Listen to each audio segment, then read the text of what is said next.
속에서 큰 위로와 힘을 얻기도 하지만 이 관계 속에서 또 많은 아픔과 상처를 받게 되어져 있습니다.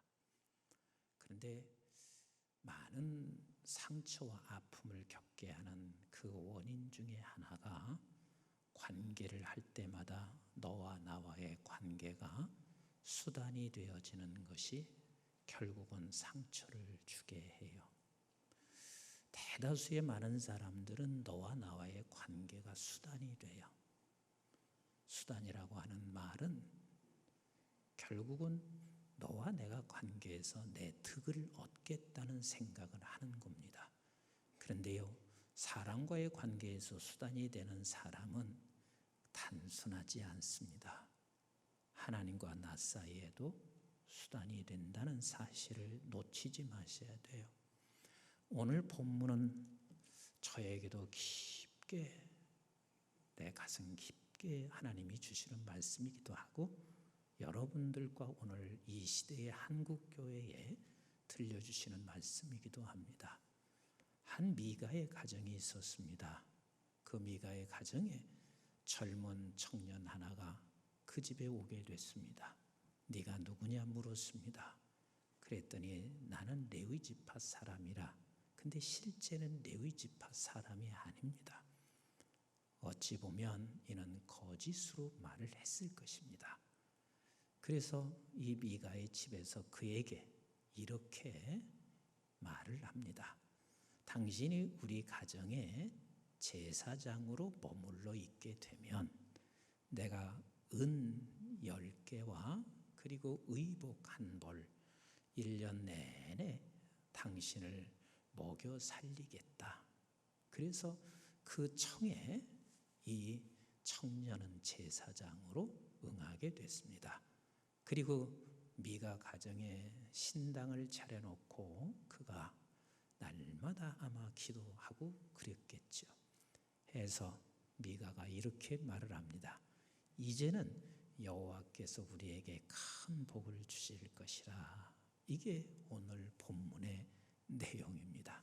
자, 여러분, 미가와 이 청년과의 관계는 뭐가 됐냐면 수단이 됐습니다.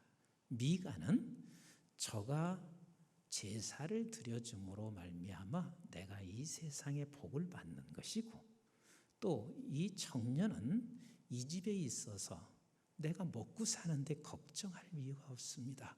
거기에 은 10냥을 날마다 받을 수가 있으니 얼마나 득이 되는 일이에요. 서로가 수단이 됐습니다.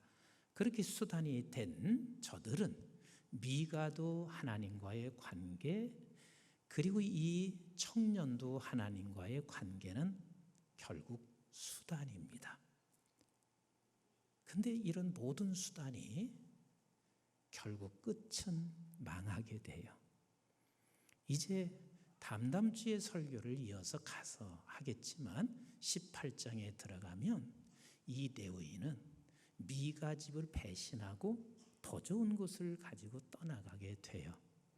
그리고 미가는 그 일로 인하여 모든 걸 빼앗기고 그리고 자기가 그렇게 애지중지했던 신상까지 다 도둑 맞듯이 빼앗긴 채 슬퍼합니다. 그렇게 괴로워합니다. 결국은 미가의 가정도 망하게 되고 이 레위인은 끊임없이 수단을 쫓아서 가고 있습니다. 저는 일찍이 이것을 조금은 깨닫게 해주셔서 늘 이 싸움을 하고 있습니다. 목사가 내 생활의 문제로 수단이 되는 것은 나도 죽는 것이고 교회가 죽는 것이라는 것을 저는 조금 일찍 깨닫게 해주셨습니다. 이 싸움 매일같이 하고 있습니다.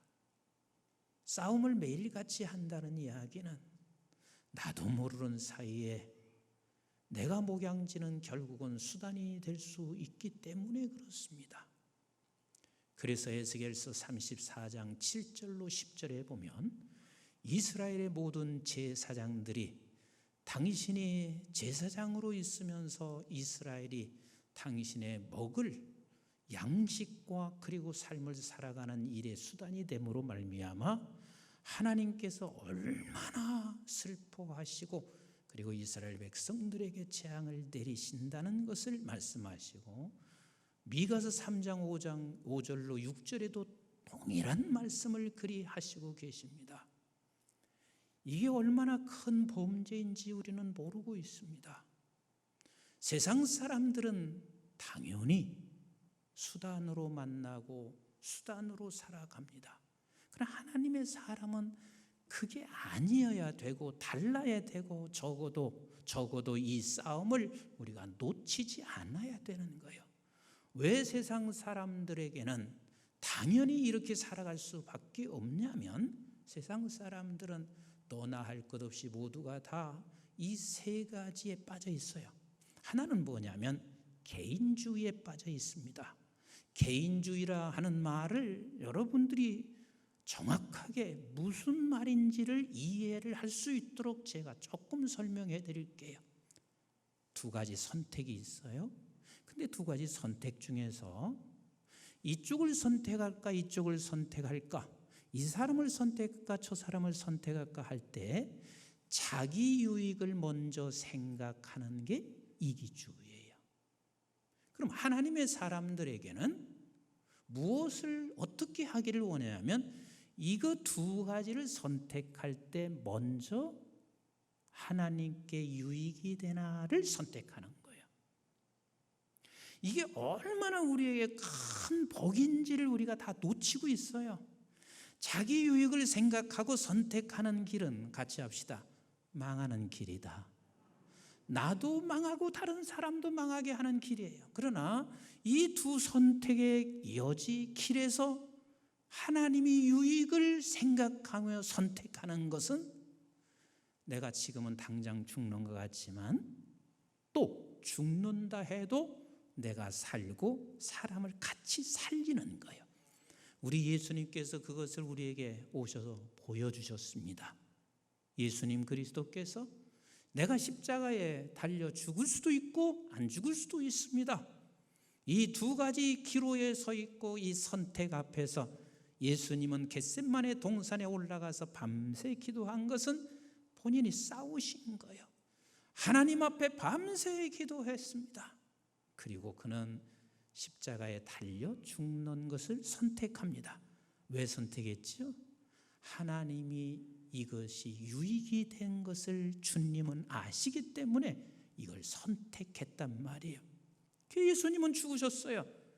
그러나 실제 죽었는데 주님이 부활하셨습니다. 부활 생명을 본인만 부활 생명으로 부활하신 주님이 아니라 예수님의 부활 생명, 부활은 우리 모두에게 영원한 부활, 영원한 생명을 저와 여러분들에게 주셨잖아요. 아멘이신가요? 바로 그거예요. 그래서 마태복음 6장 33절에도 말씀하시고 계신 거예요. 먼저 우리는 이 세상에 살아가는 모든 사람은 우리가 저 사람과 나와의 관계, 너와 나와의 관계 속에서 언제나 개인주의가 앞서게 되어 있어요. 그러나 하나님을 믿는 백성들에게는 먼저 그의 나라와 그의 의를 구하라. 그리하면 뭐 하신다고요? 그리하면 뭐 한다고요? 너에게 더하시리라. 너에게 더하시리라. 너에게 더하시리라. 이게 성경의 진리란 말이에요. 이게 하나님 나라의 그 길이란 말이에요. 그럼에도 불구하고 예수 믿는 사람들도 다 서로의 관계는 언제나 수단밖에는 없습니다. 개인주의적 생각에서 벗어나지 못하고 있습니다. 그러니 하나님과 나 사이에서도 언제나 개인주의적인 관계로 하나님과 우리가 관계를 하고 있습니다. 또 하나가 있습니다. 세상 사람들은 너나 할 것 없이 물질주의에 빠져 있습니다. 물질주의라는 게 뭔 줄 아세요? 물질주의라고 하는 것은 물질만이 내게 행복을 주고 물질만이 나에게 안정을 주고 물질만이 나에게 신분 상승을 준다 생각합니다. 맞지? 목사님, 그게 맞잖아요. 물질이 있어야 내가 안전하지요. 물질이 있어야 내가 행복하지요. 물질이 있어야 내가 신분 상승이 되지요. 강남에서 목회하는 어느 목사님이 저에게, 목사님, 강남에서 목회하면 돈 많은 사람만 있는 줄 아세요? 아니래. 오히려 강북에 있는 성도보다 가난한 사람이 더 많아요. 그래서 내가 그랬어요. 그런데 왜 그 비싼 동네에서 삽니까? 그랬더니 이분이 정답을 얘기하시더라고. 두 가지 때문이 그렇대요. 강남에 살면 신분이 상승되는 줄 안대. 근데 교회가 그렇다니까요. 교회가. 그 다음에 두 번째는 자식 교육 때문에 그렇대. 그래서 어떻게 하든 조그마한 전세를 얻어서라도 강남에서 살려고 한다는 거예요. 근데 실제 보면 가난한 사람들이 많아요. 너나 할 것 없이 우리는 돈이 모든 것을 다 해결해 준다고 생각하거든요. 그래서 결국은 물질주의에 빠지면 결국 어디로 가는 줄 아세요? 돈 사랑하게 돼요. 돈 사랑하게 돼요.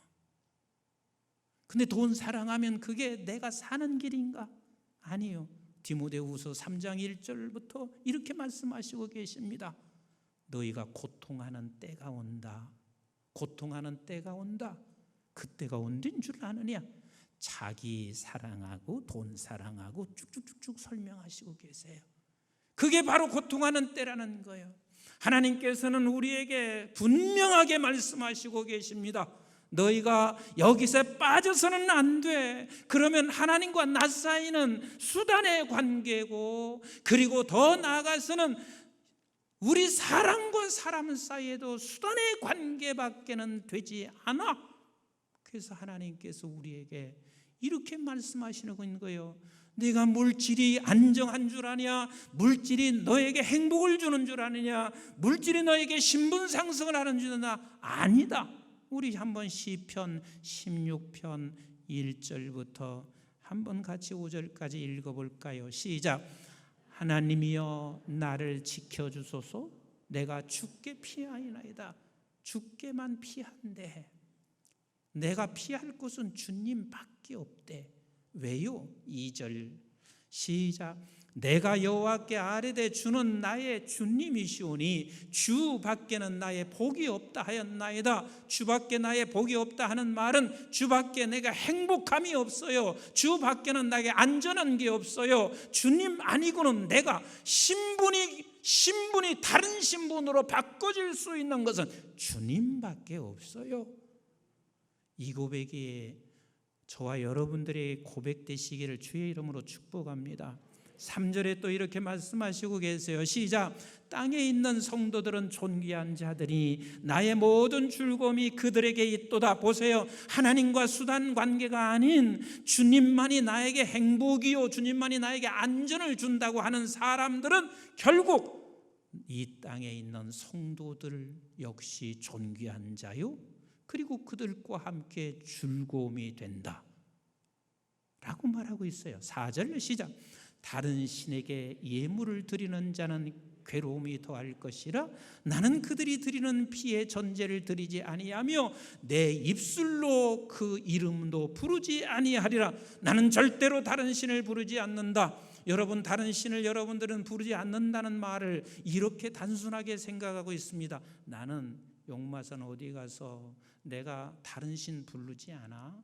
나는 어디에 가서 내가 신상을 놓고 절하지 않아. 이렇게 생각하시면 곤란해요.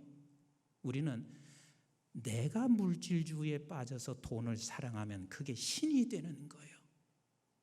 이해가 되시나요? 그게 신이란 말이에요. 하나님 외에 하나님보다 더 사랑하는 게 그게 신이란 말이에요. 그러면 너에게는 고통과 괴로움이 있을 뿐이야. 그래서 나는 절대로 그리하지 않겠다. 그리고 5절에 이렇게 말씀하시고 있어요. 시작. 여호와는 나의 산업과 나의 자네 소득이시니 나의 분깃을 지키시나이다. 그러니까 여호와만이 나를 지키시는 우리 하나님이십니다. 아멘이신가요? 하나님과 관계가 수단이 되고 그 사람은 반드시 사람과의 관계가 수단이 되는 세 번째 이유가 뭐냐면 스타주의야. 요즘 젊은이들은요, 어려서부터 가정에서부터 스타로 키워요. 스타로 키우는 거, 스타주의가 되는 건 굉장히 위험해요. 그래서 당신이 자기가 최고야. 그래서 사회에 나가서도 당신이 반드시 부딪히게 되어 있습니다. 내가 최고야. 그럼 스타가 뭔 줄 아세요? 스타라고 하는 것은 내 자신이 최고이고 내가 한 일, 내가 하는 것만이 최고야. 그리고 그 사람은 반드시 내가 한 것에 대하여 자랑밖에 없습니다. 내 자랑밖에 없습니다. 스타주의가 결국 비극으로 끝나는 거 여러분 잊지 않으셔야 돼요. 교회가 스타주의 되면 반드시 그 교회는 비극으로 끝나요. 목사가 스타주의가 되면 반드시 그 목사 비극으로 끝나게 되어 있어요. 왜 연예인들이 쉽게 그렇게 자기 목숨을 끊는 줄 아세요? 스타주의에 빠지면은요, 어느 순간 댓글이 무섭게 달려 있어. 그리고 자기 인기는 계속해서 추락해. 마지막 가는 곳은 죽는 길밖에 없어요. 우리 한번 시편 99편을 같이 한번 보실래요? 시작. 여호와께서 다시 이르시니 만민이 떨 것이요 여호와께서 그룹 사이에 좌정하시니 땅이 흔들릴 것이로다. 이 하나님을 믿으시나요? 이 하나님을 믿으시나요? 이분이 누구세요? 이분이 누구시냐고요? 이분이 누구시냐고요? 내 아버지세요. 제발 좀 우리 이거 믿자고요. 내 아버지시라고요. 만인들이 다 떨어. 내가 좌정하여 이 세상을 통치하고 계셔. 이분이 내 아버지세요. 2절 같이 봐요. 시작. 시온에게 계시는 여호와는 위대하시고 모든 민족보다 높으시도다. 이 고백이 저와 여러분들의 고백 되시기를 주의 이름으로 축복합니다. 3절 같이 읽습니다. 시작. 주의 크고 두려운 이름을 찬송할지니 그는 거룩하심이로다. 내가 어떤 일을 이루었으면 주를 찬송하세요. 아멘이신가요? 내가 힘든 상황이 있을 때 주님이 지금 좌정하시고 계는 걸 믿으시기를 바랍니다. 내 자랑이 아니라 하나님을 높이고 하나님을 자랑하는 여러분들이 되시기를 주의 이름으로 축원합니다. 이게 그리스도인들이에요. 4절 같이 봐요. 시작. 능력 있는 왕은 정의를 사랑하느니라. 주께서 공의를 견고하게 세우시고 주께서 야곱에게 정의와 공의를 행하시나이다. 5절. 너희는 여호와 우리 하나님을 높여 그의 발등상 앞에 경배할지어다. 그는 거룩하시도다. 그분 앞에서 우리가 내 자신을 자랑할 게 뭐가 있어요? 그분 앞에서 우리는 엎드려 하나님을 높이는, 세상 사람은 그게 안 되죠. 세상 사람은 개인주의밖에 몰라요. 세상 사람들이 고작 아는 것은 물질주의밖에 몰라요. 세상 사람들은 자기가 스타가 되는 것밖에는 몰라요. 그러나 주의 백성들은 하나님이 먼저 유익된 것을 생각하고 주의 백성들은 무엇을 사랑해야 될지를 알고 주의 백성들은 누구를 높여야 할지를 압니다. 이렇게 한번 여러분 생각해 보시자고요. 내 자식들이 처음에는 철들기를 생각하면서 키워왔어요. 왜 아버지 엄마를 수단밖에는 몰라. 이분이 나에게 무엇을 남겨줄까? 이분은 나에게 무엇을 줄까? 그런데 장가를 가고 시집을 가더니 자식을 낳았어요. 그럼에도 불구하고 부모는 수단밖에 몰라. 그러면 부모가 뭐라고 하는 줄 아세요? 자식 나고 네가 키워보면 깨달을 줄 알았더니 아직도 네 애비와 애미는 너에게 수단밖에 안 되는가? 이게 슬픈 일이에요. 이건 아버지의 슬픈 일이고 엄마의 슬픈 일이에요. 적어도 어느 순간에 가서는 내가 자식을 낳고 자식을 길러보니 아버지 어머니를 이해했습니다. 알았습니다. 그래서 그 관계가 이제는 수단이 변하여 어디로 바꿔져야 되냐면 고마움과 사랑으로 바뀌어졌을 때 그게 정상적인 부모와 자식 간의 관계예요. 그게 정상적인 형제 간의 관계예요. 그러나 끊임없이 우리는 수단이 돼서 그러면 결국은 마지막에는 갈등과 헤어짐과 서로의 아픔만 던져줄 수밖에 없는 거란 말이에요. 그래서 우리에게는 반드시 하나님과 나 사이에 수단이 되는 것은 하나님이 가장 괴로워하시고 슬퍼하시고 아파하시는 부분이에요. 우리 한번 출애굽기 32장 1절부터 4절 같이 읽어봐요. 시작. 백성이 모세가 산에서 내려오미 더딤을 보고 모여 백성이 아론에게 이르되 말하되 일어나라 우리를 위하여 우리를 인도하실 신을 만들라. 보세요. 우리를 위하여 우리를 인도하실 신을 만들라. 같이 봐요. 시작. 이 모세 곧 우리를 애굽 땅에서 인도하여 낸 사람은 어찌 되었는지 알지 못함이니라. 하나님과의 관계가 수단이 되니까 모세와 저들 백성의 관계 역시 수단이에요. 그래서 너희들이 안 보여. 모세가 이제는 더 이상 기적을 안 보여주고 있어. 나타나지도 않아. 그래서 저들은 이렇게 시작되고 있어요. 시작. 아론이 그들에게 이르되 너희의 아내와 자녀의 귀에서 금고리를 빼어 내게로 가져오라. 3절 시작. 모든 백성이 그 귀에서 금고리를 빼어 아론에게로 가져가매. 4절 시작. 아론이 그들의 손에서 금고리를 받아 부어서 조각칼로 새겨 무슨 형상? 무슨 형상? 송아지 형상을 만드니. 이 송아지 형상이라고 하니까 자꾸 성도들이 이렇게 이해해요. 그는 뭔가 송아지에게 지금 절을 했다고 생각해요. 아니라니까요. 송아지 형상을 만들어. 시작. 그들이 말하되 이스라엘아 이는 너희를 애굽 땅에서 인도하여 낸 너의 신이로다 하는지라. 이 송아지 형상이 뭔 줄 아세요? 애굽에서 우리를 인도해낸 신이야. 그러면 애굽에서 저들을 인도한 신이 누구세요?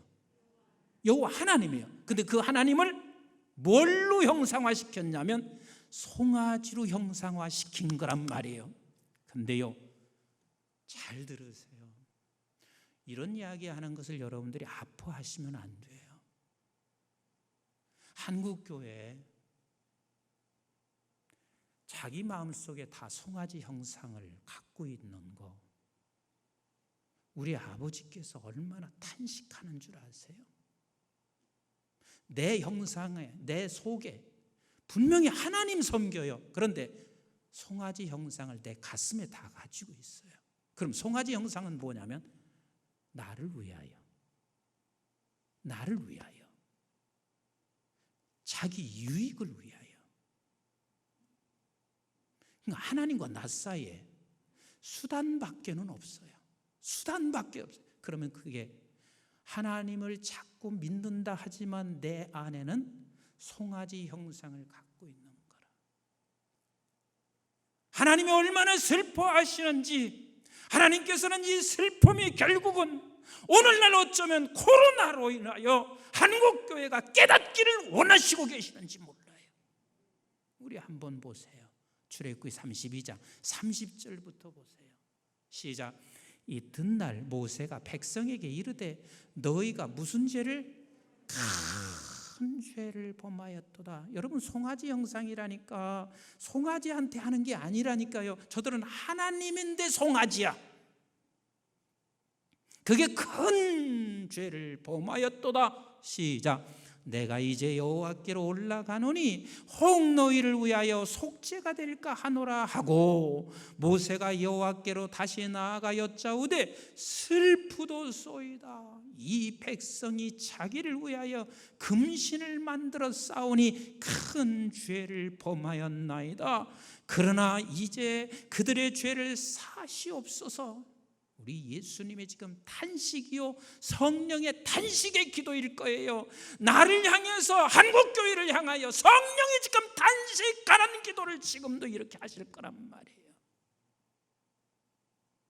그렇지 아니하시면 원하건대 주께서 기록하신 책에서 내 이름을 지워버려 주옵소서. 33절 시작. 여호와께서 모세에게 이르시되 누구든지 내게 범죄하면 내가 내 책에서 그를 지워버리리라. 34절. 이제 가서 내가 네게 말하는 곳으로 백성을 인도하라. 내가 사자가 내 앞서 가리라. 그러나 네가 봉할 날에는 그의 죄를 봉하리라. 35절 시작. 여호와께서 백성을 치시니 이는 그들의 아론이 만든 바 그 송아지를 만들었습니다. 잘 들으세요. 송아지가 지금 어떤 나라에만 있는 게 아니라니까요. 우리 마음속에 송아지가 있습니다. 내 마음속에 송아지가 있습니다.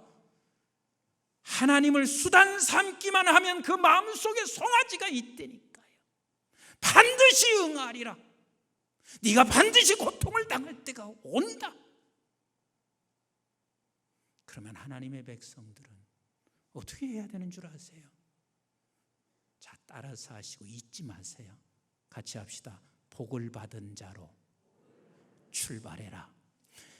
우리 하나님의 백성들은 모든 매사를 출발하시고 모든 매사를 관계할 때 어디서부터 출발이냐면, 같이 하세요.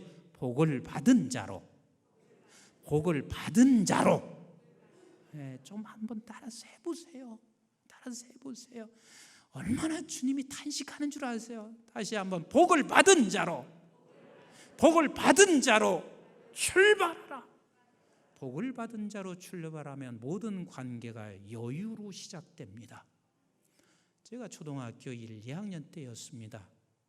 할아버님이 장기판을 들고 오셨습니다. 그리고 장기판을 가지고 차는 이렇게 가는 거야, 포는 이렇게 가야 되는 거야, 마는 이렇게 가고 졸은 이렇게 해. 계속해서 가르쳐 주셨습니다. 그리고 나서 할아버님이 저에게 이렇게 말씀했어요. 할아버지하고 한번 맞짱 뜨자, 이렇게 했습니다. 근데 맞짱 뜰 일입니까? 안 되지요. 이제 막 나한테 이렇게 한다고 가르쳐 놓고 본인은 평생 동네 신사거든요. 맨날 낚시진이나 다니시고 장기판 들고 다니셨던 양반이 본인은 얼마나 잘해요. 그래서 안 논다고 그랬습니다. 진다고 하니까 할아버지가 이렇게 말했습니다. 차 떼게. 뭐 여자들 잘 모르실지 모르겠어요. 차 떼게, 포 떼게, 그리고 마두 떼게, 그리고 졸 5개. 남은 건 뭐가 있는 줄 아세요? 왕 하나하고 양쪽 그 왕을 지키는 사하고 상밖에 남은 게 없습니다. 그런데도요, 할아버지는요, 내가 가만히 보니까 여유가 만만해. 다 떼고 나는 다 갖고 그리고 하는데 결국은 내가 졌어요. 복으로부터 출발하는 게 이게 여유입니다. 정말 아멘, 힘들구나. 복으로부터 출발하는 게 이게 여유입니다. 한번 좌우에 계신 분에게 이렇게 말씀해 주세요. 우리는 복받은 자입니다. 그 복이 뭐냐면 영원한 생명의 복 아니에요. 네? 무엇과 비교할 수 없는 우리 하나님이 내 아버지라는 그 복을 받은 자고 그분의 자녀라는 복이잖아요. 우리는 거기로부터 출발하는 거예요. 거기로부터 출발하는 거예요. 그리고 두 번째, 복받은 자는요, 이 복을 주신 분을 알아서 사랑하는 거예요. 복을 주신 분이 우리 아버지시다. 이 복을 주신 분이 우리 하나님이시다. 그래서 나는 그분을 사랑하는 자리로부터 출발하는 거예요. 사랑하는 자리로부터 우리 찬양 한번 해보세요. 내가 복을 주신 우리 하나님 앞에 찬양해 보세요. 내가 복을 주신 우리 아버지 하나님 앞에서 내가 기도하시고 내가 복을 주신 그 아버지 앞에서 내가 섬겨보세요. 하나님은 분명히 이렇게 약속하시고 계세요. 어떻게요? 신명기 10장 12절 13절 같이 한번 보겠어요. 시작. 이스라엘아, 내 하나님 여호와께서 내게 요구하시는 것이 무엇이냐? 곧 내 하나님 여호와를 경외하는 하나님을 너무 사랑해서 두렵고 떨림으로 그 앞에 서는 거예요. 하나님을 너무 사랑해서 두렵고 떨리는 마음으로 하나님께서 나에게 주신 복이 너무 크니까 그래서 두렵고 떨리는 마음으로 여호와를 경외하며 그의 모든 도를 그래서 내가 모든 하나님 앞에 찬양하고 그래서 내가 모든 것을 섬기고 이 도를 같이 해요. 시작.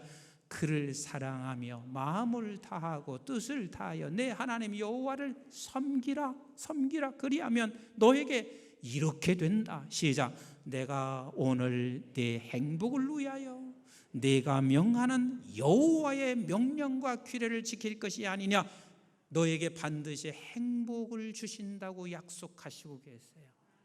아멘이신가요? 그래서 우리가 복을 받은 자로 출발하여 여유를 갖고 하나님 주신 복 그 분을 사랑하여 내가 출발하는 사람, 섬기는 자리에 출발하고 찬양하는 자리 출발하고 기도하는 자리 출발하고 하나님 앞에 헌신하는 자리 출발하는 사람들에게 약속이 뭐냐면 너 반드시 행복해진다. 반드시 행복해진다. 돈이 행복을 주는 게 아니라 바로 그때 너에게 복받은 자에게 복을 더하신다는 약속을 하시고 계신 우리 하나님이십니다. 사랑하는 우리 한국중앙교회 그리고 방송의 가족들 꼭 기억하세요. 하나님 수단 삼으면 모든 관계 다 수단이 됩니다. 그러면 반드시 제가 확실하게 말씀드립니다. 100% 후회합니다. 100% 망하는 쪽, 불행한 쪽으로 가게 되어져 있습니다. 목사도 이것을 싸워야 할 거예요. 내가 수단 삼아서 목회하면 100% 망하는데 나만 망하는 줄 아세요? 모두를 망하게 해요. 그러나 복을 받은 자로 모든 걸 출발하는 사람은 나도 살고 모두를 살리게 되어 있습니다. 여러분들과 우리 한국중앙교회가 복을 받은 자로 출발하시기를 주의 이름으로 축원합니다. 그래서 여러분들도 살고 여러분들 가정도 살고 그리고 이민족과 전 세계를 살리는 저희 교회 되기를 함께 꿈을 꾸십시다.